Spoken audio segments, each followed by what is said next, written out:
మామూలు. కారణం భీమరాజు గారంటే అగ్రహారంలో అందరికీ హడలే. పెద్ద ఉద్యోగస్తులు సైతం భీమరాజు పేరు చెబితే జడుస్తారు. ఆ ఊరికి ఒకసారి ఒక గొప్ప జ్యోతిష్కుడు వచ్చాడు. ఊళ్ళో పెద్దలందరికీ జాతకాలు, హస్తాలు చూసి చెప్పి బహుమతులు తెచ్చుకున్నాడు. చివరికి ఊళ్ళో కరణం దర్శనానికి వెళ్ళాడు.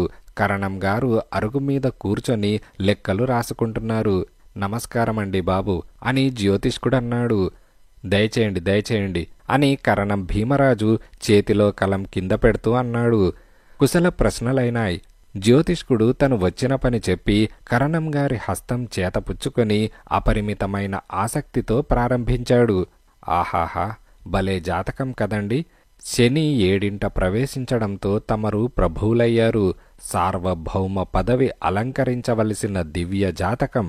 అందుకనే మన గ్రామానికి తమరు కేవలం మకుటం లేని మహారాజులయ్యారు అంటూ చెప్పాడు. చూడటం అంతా అయిన తర్వాత, సరే హస్త సాముద్రానికి మీ మామూలెంత అని కరణం భీమరాజు అడిగాడు. దానికేముందండి, ఎవరి సంతోషం కొద్దీ వారిస్తారు. లేనివాళ్లు కూడా 4 రూపాయలు తక్కువ లేకుండా ఇచ్చారు. ధర్మప్రభువులు, గ్రామానికి మహారాజులు, తమ దగ్గర బేరాలేమిటి అని జ్యోతిష్కుడన్నాడు. మరి మునసబు గారు, పెద్ద దొర పుల్లయ్య గారు, చిన్నప్ప రాజుగారు, పెద్ద పెద్దలంతా ఉన్నారు కదా, వాళ్లనందర్నీ చూడలేకపోయారు అని భీమరాజనగానే, క్షమించాలి, ముందుగా వారిని చూసుకునే వచ్చానండి, వచ్చే దారిలోనే కదా అని జ్యోతిష్కుడంటూ ఉండగానే, మరైతే వసూలు ఏమాత్రం అని కరణం మళ్లీ ప్రశ్నించాడు. అయ్యా, నెల 15 రోజుల నుంచి ఈ అగ్రహారం చుట్టుపక్కలే సంచారం చేస్తున్నాను. నిజానికి ఈ గ్రామాలన్నీ లక్ష్మికి నివాసాలే. అందులోనూ మన గ్రామంలో ఆదరణ మరీ ఎక్కువ. విద్యలు పోషించే మహాదాతలంతా ఇక్కడే ఉన్నారాయే అని జ్యోతిష్కుడన్నాడు.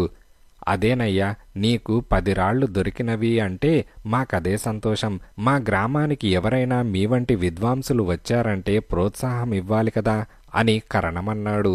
జ్యోతిష్కుడు పొంగిపోయి, దాపరికమెందుకు బాబు, సుమారు 200 వసూలుంటుందండి అని చెప్పాడు. భీమరాజు చిరునవ్వు నవ్వుతూ, భేష్, చెప్పావు కావేమయ్యా పిడుగా. అలా అయితే మీరు చెప్పిన మొత్తం మీద రూపాయికి 5 దమ్ముడీల చొప్పున వచ్చే 5 రూపాయల పావల కరణం మామూలు ముందు జమ కట్టండి. మామూలు కట్టాలన్నది చిన్నపిల్లవాడికి కూడా తెలుసునే.